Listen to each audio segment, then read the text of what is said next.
दोस्तों एक बार फिर से स्वागत करता हूं आप सभी लोगों का द चैंपियंस यूट्यूब चैनल में। दोस्तों आइए इस वीडियो में हम देखने वाले हैं इंपॉर्टेंट टॉप 100 क्वेश्चन हम देखने वाले हैं इलेक्ट्रिशियन ट्रेड के एलपी सीडी 2 एग्जाम के लिए। ठीक है फ्रेंड्स, तो आइए फ्रेंड्स शुरू करते हैं। तो पिछले वीडियो में हमने जो है 160 तक देख लिया था, ठीक है ना। अब आइए 161 से शुरू करते हैं यहाँ से। तो यहाँ से हम लोग को लेकर जो है 100 क्वेश्चन देखेंगे यहाँ से, ठीक है ना। तो फ्रेंड्स देखिए पहला क्वेश्चन क्या है कि डेल्टा सिस्टम में 3 फेज शक्ति का सूत्र होता है फ्रेंड्स। तो ऑप्शन नंबर 2 करेक्ट है, VL × IL होता है, ठीक है ना फ्रेंड्स। आइए यहाँ पर देखिए फ्रेंड्स ऑप्शन नंबर यानी कि 2 करेक्ट है। अगला क्वेश्चन है 2A स्विच का उपयोग किस वायरिंग में किया जाता है। 2A स्विच का उपयोग सीढ़ी वायरिंग में यानी कि स्टेयर केस वायरिंग में हम प्रयोग करते हैं, ठीक है दोस्तों।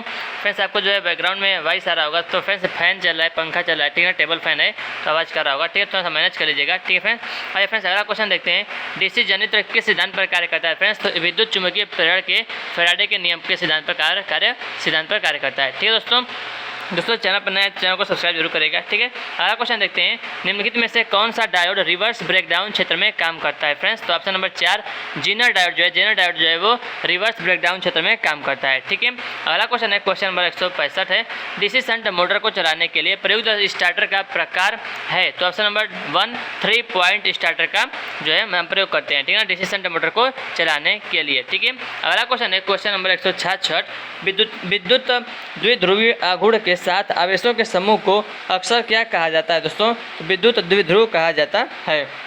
अगला क्वेश्चन है किसी ट्रांसफार्मर में चुंबकीय पुंज गुजरता है दोस्तों। तो ऑप्शन नंबर 1 करेक्ट है, प्राथमिक से द्वितीयक में और द्वितीयक से प्राथमिक में गुजरता है।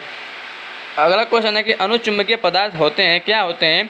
ऑप्शन 1 चुंबक द्वारा दुर्बल रूप से आकर्षित होते हैं। अगला क्वेश्चन देखते हैं डेल्टा में कनेक्ट होने पर एक ही आगमनात्मक लोड की तुलना में 3 चरण स्टार कनेक्टेड इंडक्टिव लोड द्वारा खपत की जाती है, मतलब 1/3 खपत की जाती है, ठीक है ना। अगला क्वेश्चन है JFET को उपकरण भी कहा जाता है, तो यूनिपोलर उपकरण भी कहा जाता है, ठीक है ना। अगला क्वेश्चन देखिए किसी ट्रांसफार्मर की दक्षता का अधिकतम मान होता है जब दोस्तों क्या होता है, जो आयरन लॉस होता है ना, देखिए आप देखते हैं, देखिए कॉपर हानि आयरन हानि के बराबर होता है तब, ठीक है ना। अगला क्वेश्चन यहाँ पे जो है न्यूमेरिकल दिया है फ्रेंड्स, तो इसका सॉल्व कर लेंगे दोस्तों।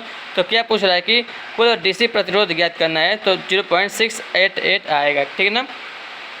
किसी स्टेप अप ट्रांसफार्मर के उपयोग द्वारा निम्न में से क्या बढ़ाई जा सकती है दोस्तों। वोल्टेज बढ़ाई जा सकती है दोस्तों। इस वीडियो पर लाइक टारगेट रखते हैं 50 लाइक का, ठीक, 50 लाइक होता है दोस्तों इसका PDF टेलीग्राम ग्रुप में मैं सेंड कर दूंगा दोस्तों। आप टेलीग्राम ग्रुप को ज्वाइन कर लीजिएगा, द चैंपियंस के नाम से है, जिसका लिंक आपको इस वीडियो के कमेंट में मिल जाएगा आपको, ठीक है फ्रेंड्स। तो आइए अगला क्वेश्चन देखते हैं क्वेश्चन नंबर 174 3 फेज 6 ध्रुव 50 hertz slip ring induction motor में घूर्णनशील चुंबकीय क्षेत्र घूमेगा दोस्तों। तो फार्मूला होता है NS यानी कि सिंक्रोनस स्पीड बराबर 120 गुणे 120 F/P होता है, 120 गुणे फ्रीक्वेंसी बटा नंबर ऑफ पोल, ठीक है दोस्तों। तो इसके आप निकालेंगे तो आएगा 1000 RPM, ठीक है। अगला क्वेश्चन देखते हैं जब प्राथमिक और द्वितीयक वोल्टेज एक ही वेस्टर्न से प्राप्त होता है तो ट्रांसफार्मर को क्या कहा जाता है दोस्तों। तो ऑटो ट्रांसफार्मर कहा जाता है। अगला क्वेश्चन है कुंडली के उससे जुड़े परिवर्ती फ्लक्स की वजह से प्रेरित EMF उत्पन्न करने के गुण को क्या कहा जाता है। तो प्रेरकत्व कहा जाता है। अगला क्वेश्चन है EMI प्रकार के यंत्र में होता है, क्या होता है दोस्तों, अरैखिक पैमाना होता है यानी कि नॉन लीनियर स्केल होता है। अगला क्वेश्चन है प्रतिकारी संतुलन के लिए पोल लाइनों के सिरों पर एंकर या डाउन गाई का उपयोग किया जाता है। लाइन चालकों के पुल को सामान्यतः क्या कहा जाता है। तो टर्मिनल गाई कहा जाता है, ठीक है ना, ये गार्ड होगा, टर्मिनल गार्ड होगा, ठीक है ना। इंसुलेशन प्रतिरोध को मापने के लिए किस यंत्र का उपयोग किया जाता है। तो मेजर का उपयोग किया जाता है।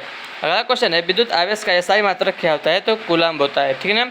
अगला क्वेश्चन है PMMC प्रकार के मीटर का सिद्धांत के समान है। तो DC मोटर के समान है, PMMC प्रकार के मीटर का सिद्धांत और DC मोटर के समान है। अगला क्वेश्चन है घरेलू अनुप्रयोग हेतु प्रयुक्त सबसे सामान्य और महत्वपूर्ण प्रकार का फ्यूज कौन सा है। किटकैट प्रकार का फ्यूज है। अगला क्वेश्चन है जीनर डायोड की शक्ति का अपव्यय शून्य भार धारा पर अधिकतम होता है। याद रखिएगा जीनर डायोड की शक्ति का अपव्यय जो है शून्य भार धारा पर अधिकतम होता है, ठीक है ना। अगला क्वेश्चन देखते हैं P टाइप अर्धचालक में मुख्य वाहक कौन होते हैं दोस्तों। तो होल्स जो है वो मुख्य वाहक होते हैं। P टाइप अर्धचालक में जो है होल्स मुख्य वाहक होते हैं। अगला क्वेश्चन है P प्रकार अर्धचालक में बहुमत वाले वाहक हैं तो होल्स है, ठीक है ना। दोनों क्वेश्चन का सेम ही मतलब है कहने का, ठीक है।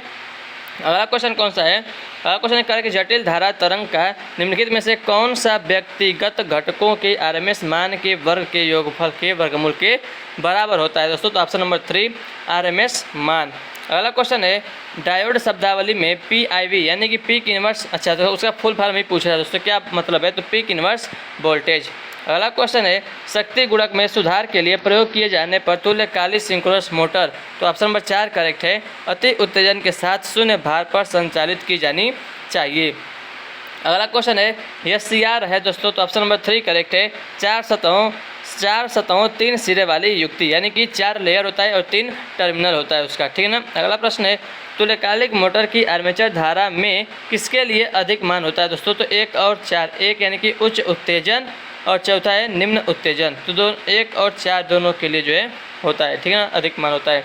अगला क्वेश्चन है बाइनरी संख्या 0 1 0 1 2 के बराबर दशमलव संख्या है दोस्तों, तो 5, ठीक है ना, 5 को यानी कि इसका दोस्तों आपको आता होगा इसको निकालना, ठीक है ना, कि बाइनरी को डेसिमल में और डेसिमल को बाइनरी में कैसे कन्वर्ट करते हैं, ठीक है ना। नहीं आएगा तो अगर आपको नहीं आता है दोस्तों तो कमेंट करके बता दीजिए, मतलब कमेंट करके मुझे बताइएगा, मैं अलग से वीडियो आपको बता दूंगा अलग वीडियो में, ठीक है ना। अगला क्वेश्चन है धारा का मात्रक है दोस्तों एम्पियर, ठीक है ना। अगला क्वेश्चन है हेक्साडेसिमल संख्या प्रणाली में अक्षर डी दशमलव संख्या का प्रतिनिधित्व करता है, तो 13 जो है वो डी को डिनोट करता है, डी जो है 13 को डिनोट करता है।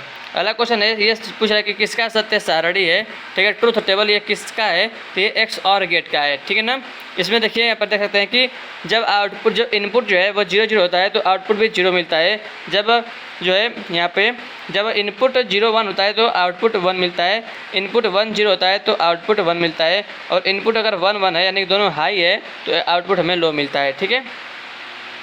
हॉपकिंसन परीक्षण किया जाता है, किस पर किया जाता है दोस्तों? हॉपकिंसन परीक्षण, तो आइए देख लेते हैं यहाँ पे, तो पूर्ण भार पर यानी कि फुल लोड पर किया जाता है।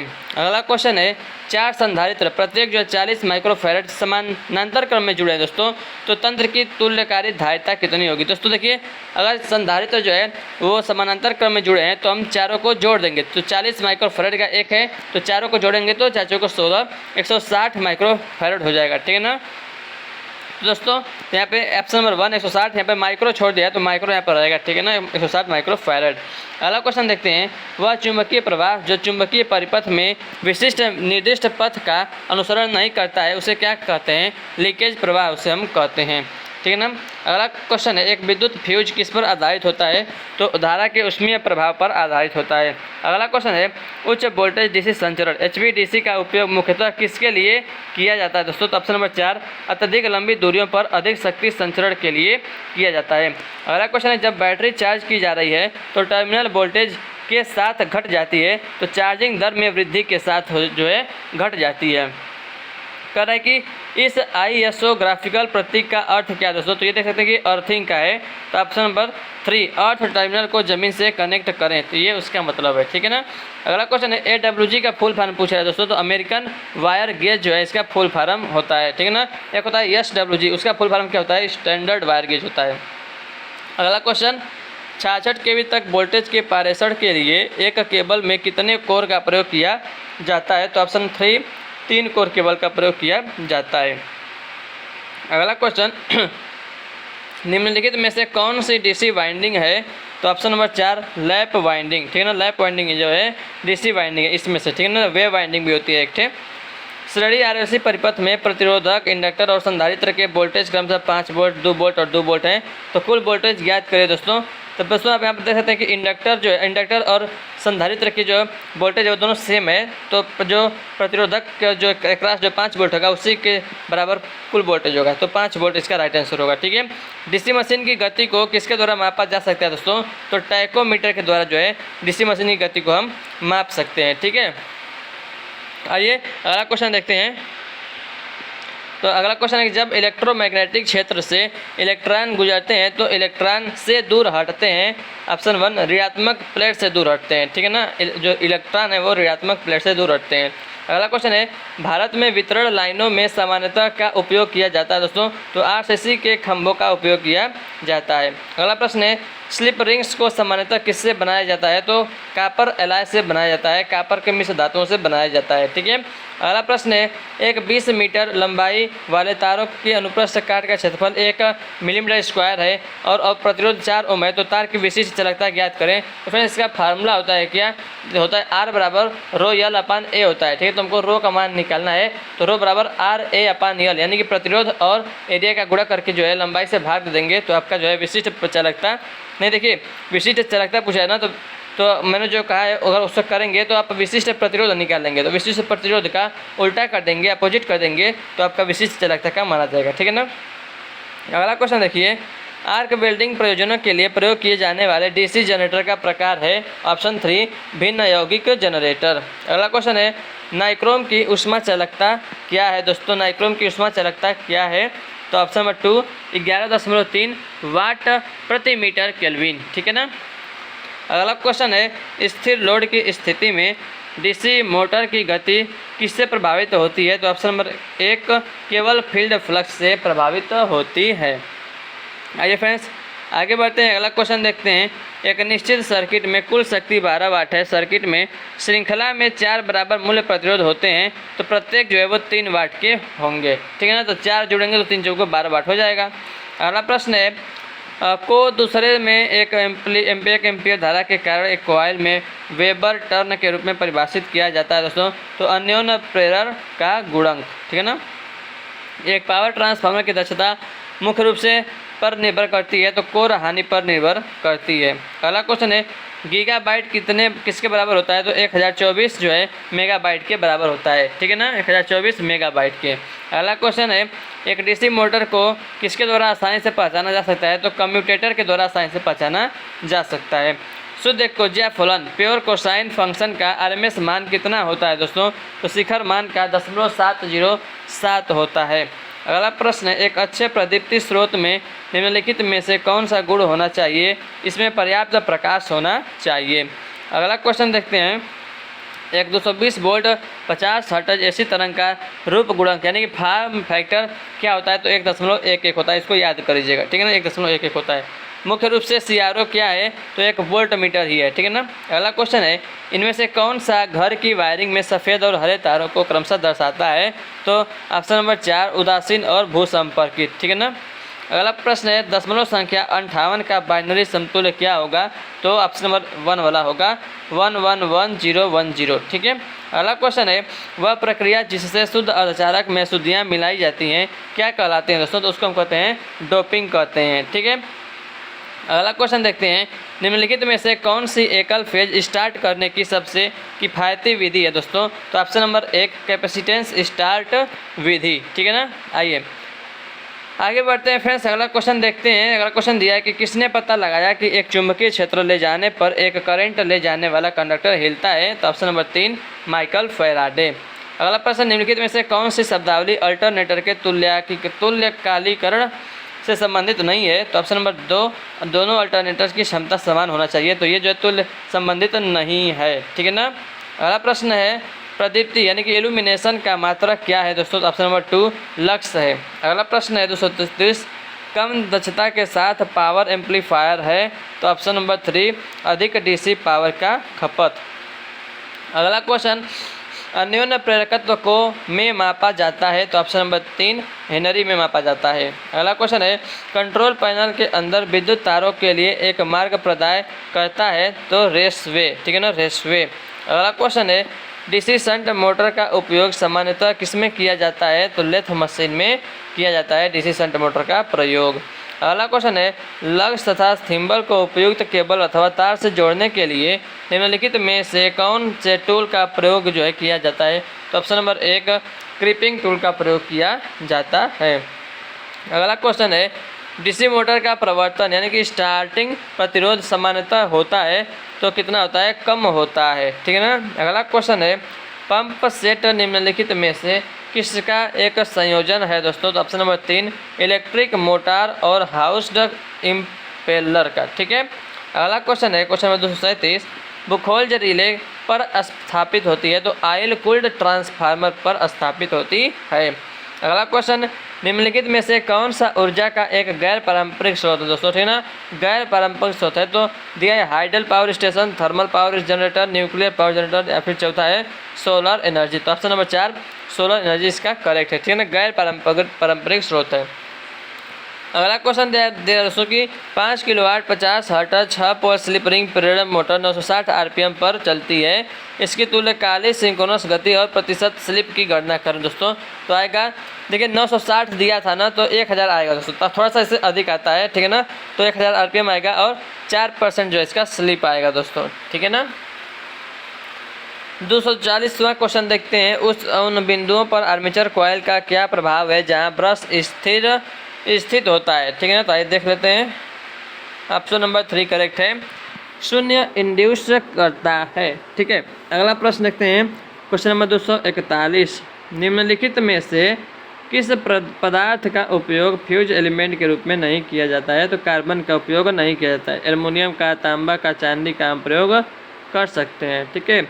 अगला क्वेश्चन देखते हैं। एक ओवरहेड लाइन का प्रयोग विद्युत शक्ति को करने के लिए किया जा सकता है दोस्तों। तो ऑप्शन नंबर 3 संचारित अथवा वितरित करने के लिए किया जा सकता है, ठीक है दोस्तों। आगे बढ़ते हैं, अगला प्रश्न देखते हैं। सक्रिय शक्ति और आभासी शक्ति के अनुपात को क्या कहते हैं दोस्तों। शक्ति गुणक कहते हैं, ठीक है ना। अगला क्वेश्चन देखते हैं। एलबी वितरण के लिए किस प्रकार के इंसुलेटर का उपयोग किया जाता है। तो ऑप्शन नंबर 4 पिन इंसुलेटर का प्रयोग किया जाता है। अगला क्वेश्चन दोस्तों, प्राथमिक और द्वितीय वाइंडिंग के संबंध में ट्रांसफार्मर का ईएमएफ समीकरण है, क्या है दोस्तों।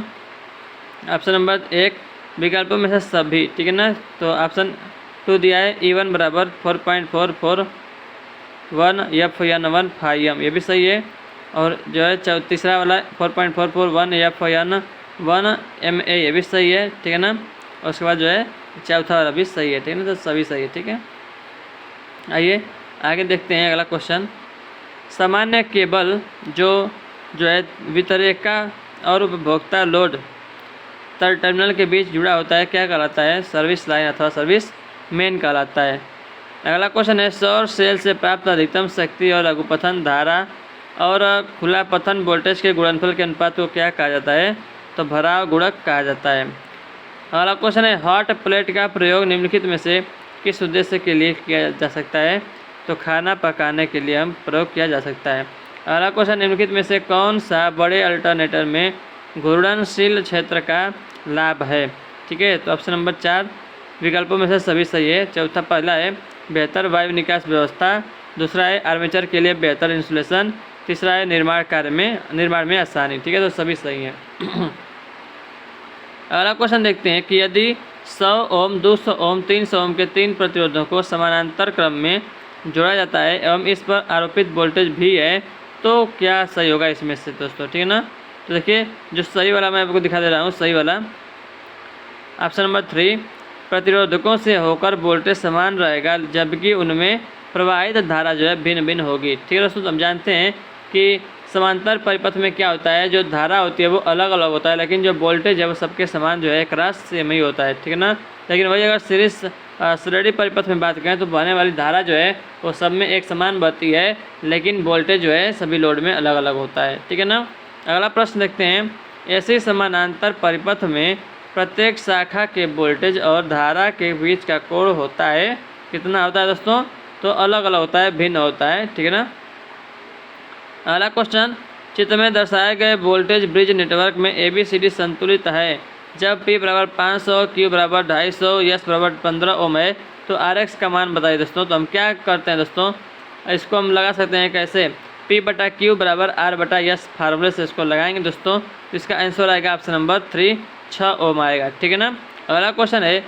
यदि जावक्रीय धारा का समीकरण 141.4 साइन 314 t है, तो धारा का RMS मान और आवृत्ति ज्ञात करें। तो दोस्तों क्या आएगा, RMS मान 400 एम्पियर आएगा और 50 हर्ट्ज आएगा, ठीक है ना। तो इसको आप निकाल सकते हैं दोस्तों, बहुत आसानी से निकाल लेंगे इसको, ठीक है ना। फार्मूला आपको बस याद रहना चाहिए। अगला प्रश्न है। इलेक्ट्रीशियन सोल्डर में प्रयुक्त टिन और लेड की संरचना है दोस्तों। तो ऑप्शन नंबर 1 टिन जो है 60% और लेड होता है 40%। अगला क्वेश्चन है। निम्नलिखित में से किसमें ब्रिटानिया टी जोड़ का उपयोग किया जाता है? तो ऑप्शन नंबर 3 सिरोपरी लाइनों में। ठीक है, अगला क्वेश्चन है प्लेट अर्थिंग के लिए प्लेट का आकार किससे कम नहीं होना चाहिए? तो ऑप्शन नंबर 1 60 मिलीमीटर गुणे 60 मिलीमीटर, या इसी को आप कह सकते हैं 60 सेंटीमीटर गुणे 60 सेंटीमीटर। ठीक है, अगला क्वेश्चन देखते हैं किस प्रकार के वायरिंग का उपयोग विस्फोटक प्रूफ प्रतिष्ठानों में किया जा सकता है? ठीक है, तो ऑप्शन नंबर 4 करेक्ट है, मेटल कंड्यूट वायरिंग का प्रयोग किया जा सकता है। अगला प्रश्न है आधार 8 के साथ लिखी जाने वाली संख्याओं को किसके रूप में वर्गीकृत किया जाता है? तो अष्टक संख्या के रूप में, अष्टक संख्या। ठीक है, अगला क्वेश्चन है विद्युत युक्तियों में एक इलेक्ट्रोमैग्नेट से सरलता से उत्पन्न फ्लक्स को परिवर्तित करने का सबसे आसान तरीका है? ऑप्शन नंबर 3 एक्साइटिंग कुंडली में धारा परिवर्तित करके, धारा। ठीक है ना।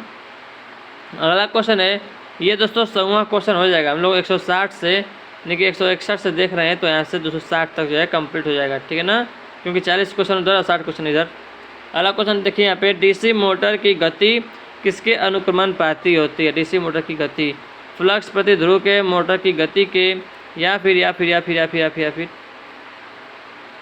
पश्च ईएमएफ। देखिए तो ऑप्शन नंबर कौन सा करेक्ट है?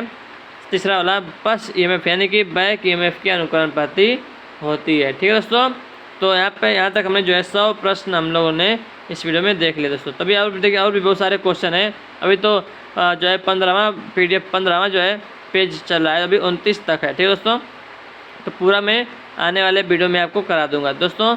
तो आप लोगों से विनम्र निवेदन है कि इस वीडियो पर जो है 50 लाइक कर दीजिएगा आप लोग। ठीक है ना, और टेलीग्राम ग्रुप में आपको जो है इसका PDF वहाँ पे सेंड कर दिया जाएगा। ठीक है फ्रेंड्स, तो थैंक यू सो मच इस वीडियो को देखने के लिए आप लोगों का बहुत धन्यवाद। ठीक है दोस्तों, मिलते हैं आपसे नेक्स्ट वीडियो में। जय हिंद, जय भारत, वंदे मातरम।